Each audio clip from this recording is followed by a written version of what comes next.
Ready?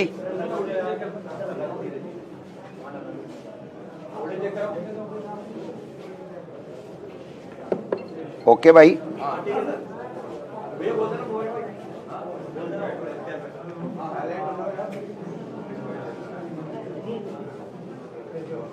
आज महात्मा गांधी जी की पुण्यतिथि के जो शहीद दिवस के रूप में हम सब मनाते हैं, आज प्रदेश कांग्रेस कमेटी के प्रांगण में सब लोगों ने महात्मा गांधी जी के चित्र के ऊपर पुष्पांजलि की है, कार्यक्रम किया है। महात्मा गांधी जी का योगदान देश की आज़ादी और देश की आज़ादी के बाद में जिस प्रकार से उन्होंने पूरे देश में और विश्व में एक संदेश देने का काम किया कि अहिंसा के माध्यम से व्यक्ति को अपनी बात सरकारों से मनवानी चाहिए, भाईचारा बढ़े, गरीब का कल्याण कैसे हो, गांव में कैसे सुविधाएं जुटें। और कांग्रेस पार्टी में रह करके उन्होंने देश को आज़ाद कराया। ऐसे महान हमारे राष्ट्रपिता बापू को आज उनके शहीद दिवस के ऊपर, उनके पुण्यतिथि पर हम सब ने याद किया है। महात्मा गांधी जी ने जो सपना सजोया था और जो मार्ग हमको बताया था, आज कहीं न कहीं देश की सत्ता में बैठे हुए लोग उस मार्ग से भटकने का काम कर रहे हैं। जो विचारधारा देश को जोड़ के रखने की थी, प्यार की, मोहब्बत की विचारधारा, और जो संदेश महात्मा बापू का था, उससे दिगर नाथूराम गोडसे की विचारधारा को पोषित करने वाले लोग आज केंद्र की सत्ता में हैं। और दुर्भाग्य है कि यहां पर भी दिल्ली की पर्ची से ही सरकारें बन गई जो देश में, प्रदेश में नफरत का माहौल पैदा कर रही हैं, भाईचारे को खत्म करने पे लगे हुए हैं। लोकतंत्र, जो विश्व में सबसे मजबूत लोकतंत्र हमारा भारत का है, उसको तार तार करने का काम कर रहे हैं। जो पंडित जवाहरलाल नेहरू जी ने देश के प्रथम प्रधानमंत्री के रूप में जो देश को मजबूती देने का काम किया था, जो फ्लैगशिप योजनाएं केंद्र में जब जब कांग्रेस या कांग्रेस के साथ की सरकारें, यूपीए सरकार आई, तो लोगों के कल्याण के लिए एक से बढ़कर के एक कानून बनाने का काम किया। मनमोहन सिंह जी के समय आपने देखा होगा कि काम का अधिकार, शिक्षा का अधिकार, खाद्य सुरक्षा का अधिकार, फूड सिक्योरिटी, सूचना का अधिकार। राजीव गांधी जी के समय में 18 साल के व्यक्ति को वोट का अधिकार, कैसे लोकतंत्र में उसकी भागीदारी हो। नई शिक्षा नीति राजीव गांधी जी लेकर के आए, श्वेत क्रांति, हरित क्रांति, कितने नए नए प्रयोग हुए, योजनाएं आई और देश ने प्रगति की। लेकिन 10-11 साल से जिस प्रकार से नफरत इस देश में धर्म के आधार के ऊपर फैलाई जा रही है,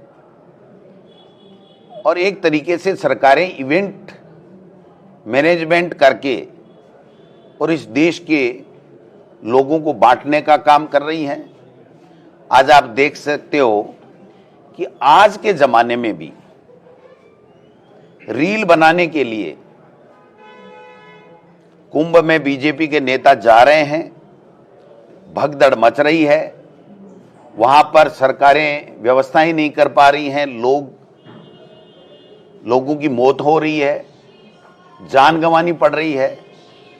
हम सबके लिए गर्व का विषय है महाकुंभ, लेकिन व्यवस्थाएं करना सरकार का काम है। और ये जो वीआईपी प्रोटोकॉल मंत्री, मुख्यमंत्री बार बार जा करके रीलें बना रहे हैं, इससे वहां पर अव्यवस्थाएं हो रही हैं। शायद शंकराचार्य जी ने भी कहा है कि महाकुंभ जो है वो हमारी धार्मिक आस्था का केंद्र है, हमारे सबके लिए गौरव का विषय है, लेकिन वहां पर जिस प्रकार से वीवीआईपी और वीआईपी कल्चर और सरकारों की व्यवस्थाएं नहीं होने के कारण से आज सैकड़ों लोगों की मौतें हो गई हैं, जान गंवानी पड़ी है। आज यहां पर राजस्थान के अंदर 12 महीने से कोई किसी तरीके का काम नहीं हो रहा है। संवैधानिक संस्थाओं का दुरुपयोग कर रहे हैं, खत्म करने का काम कर रहे हैं। एक एग्जाम्पल मैं देना चाहता हूं। कानून में 73वां संशोधन राजीव गांधी जी ने किया, 5 साल बाद में पंचायत राज के चुनाव होने चाहिए, चुनाव नहीं करवा रहे हैं। 6 महीने से ज्यादा कोई पद रिक्त नहीं रहना चाहिए। भरतपुर का जिला प्रमुख का चुनाव 3 बार कार्यक्रम जारी हो गया।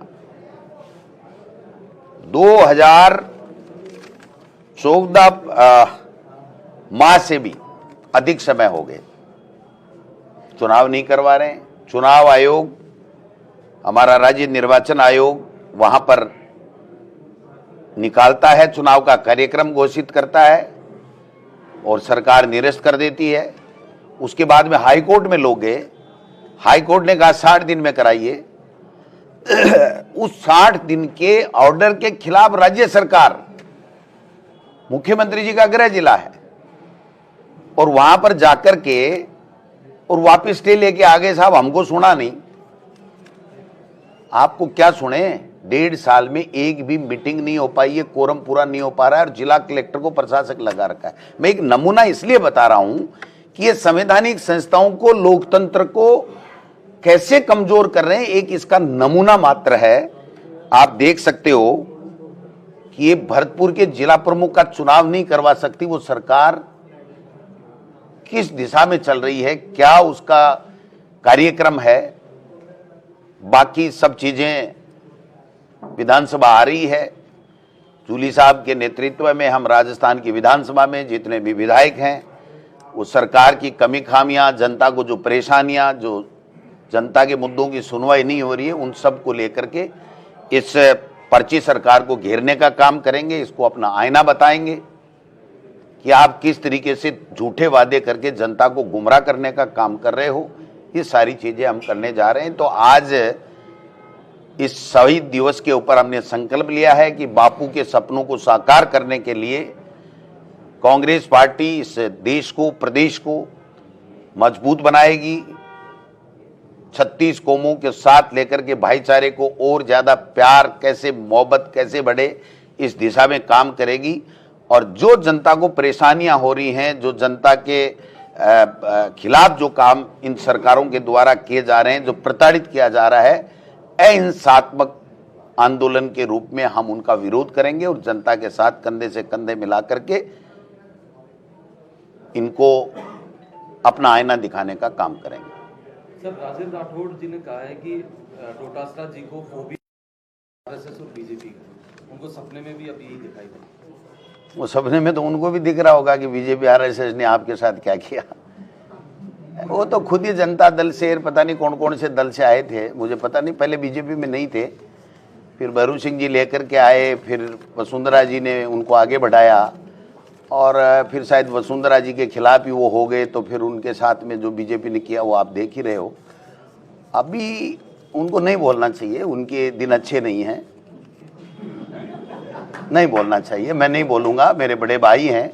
हमने राजस्थान की विधानसभा में उनसे जो पार्लियामेंट्री जो उनकी कला है उसको हमने सीखने का प्रयास किया है। उनकी विचारधारा तो हम नहीं अपना सकते, लेकिन काफ़ी कुछ अच्छाइयाँ भी हैं, लेकिन अभी उनके दिन ठीक नहीं है। उनको मैं सलाह दूंगा कि अभी तलवार को म्यान में ही रखें तो उनके लिए ठीक रहेगा।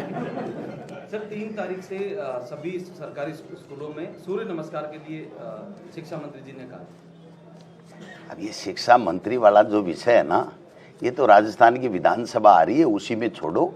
ये जूली साहब जो निर्देश देंगे उस हिसाब से काम करेंगे। इनको पढ़ाने से मतलब ही नहीं है, इनको शिक्षा की बात करने से मतलब नहीं, पंचायत राज की बात करने से मतलब नहीं।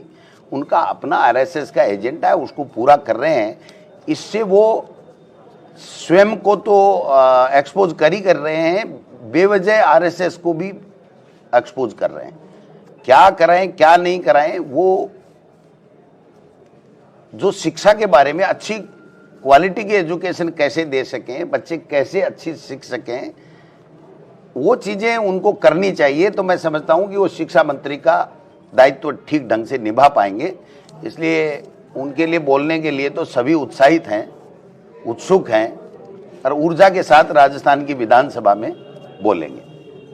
राहुल गांधी जी ने अरविंद केजरीवाल को भ्रष्टाचार की मूर्त बताया, तो फिर क्या गलत बता दिया? आप क्या कहेंगे? तो इसमें क्या बात है? राहुल गांधी जी कह रहा है, वही हमारा स्टैंड है, सबका, हर कांग्रेस के कार्यकर्ता का वही स्टैंड है। सर, आपके साधु विधानसभा में नहीं आ रहे हैं किरोड़ी जी उनके साथ गलत कर रहे हैं। दौसा में गलत किया, एसआई भर्ती में गलत किया, अभी डिपार्टमेंटों में गलत किया। अब वो कब बम फूटता है देखते हैं। वो आदमी देखो झुकने वाला तो नहीं है, ये तो मैं कह सकता हूं। झुकेंगे नहीं, टूट जाएंगे लेकिन झुकेंगे नहीं किरोड़ी जी, ये मैं जानता हूं उनको। वसुंधरा जी के सामने हमने देखा उनके तेवर।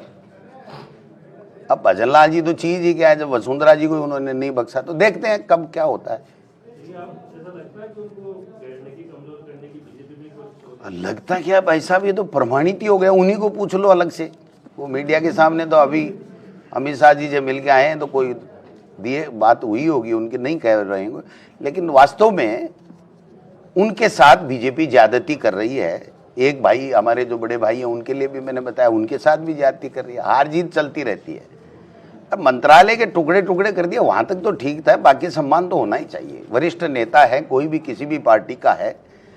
हम दूसरी पार्टी के लोग भी इन लोगों का, राजेंद्र जी राठौड़ साहब है, किरोड़ी लाल जी है, इनका सम्मान करते हैं व्यक्तिगत रूप से, और बीजेपी के लोग नहीं करते। वसुंधरा जी का हम सम्मान करते हैं व्यक्तिगत रूप से, 2 बार प्रदेश की मुख्यमंत्री रही है, लेकिन ये लोग नहीं करते। ये इनकी, क्योंकि इनके तो पर्ची आती है कि इसका सम्मान करना है तो करना, नहीं करना नहीं करना।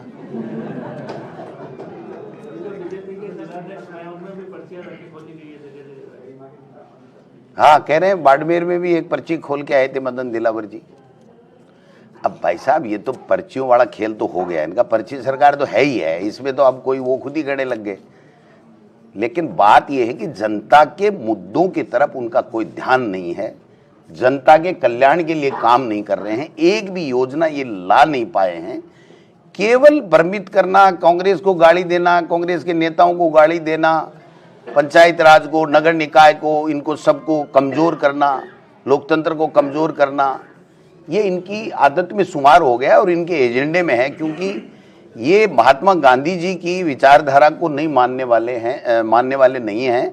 ये नाथूराम गोडसे की विचारधारा को मानने वाले हैं। ये अंग्रेजों ने फूट डालो, राज करो, अपने में से ही कोई निकल रहा है उसको कमजोर करो और अपना स्थान सुरक्षित रखो। ये इस तरीके की जो चल रही है राजस्थान में, ये राजस्थान के लिए भी ठीक नहीं है, राजस्थान की जनता के लिए भी ठीक नहीं है और लोकतंत्र के लिए भी ठीक नहीं है। सर, विधानसभा के अंदर तो आप मोदी जी देखेंगे, लेकिन बाहर संगठन के रूप में क्या कोई बड़े आंदोलन सरकार के खिलाफ विधानसभा के सत्र के दौरान करने की कोई योजना बनी? खरी रे साहब, मुद्दे देखिए बहुत हैं, इसलिए आज इस पे चर्चा नहीं की जाएगी। मैं चाहूंगा कि जूली साहब विधानसभा में क्या हमें निर्देश देंगे, उस हिसाब से हम विधानसभा में भी करेंगे। और संगठन तो अपना काम कर ही रहा है, करेगा ही करेगा।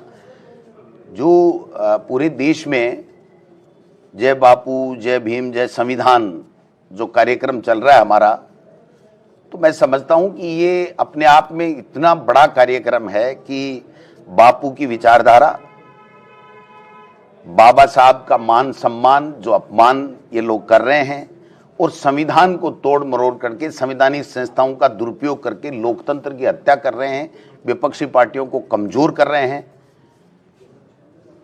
ये सारी चीजें इसके तहत हम सब लोग प्रदेश में, देश में, जिलों में, ब्लॉक में, सब जगह जाएंगे और जनता को बताएंगे। जूली साहब से आग्रह करूंगा कि वो अपनी बात करें।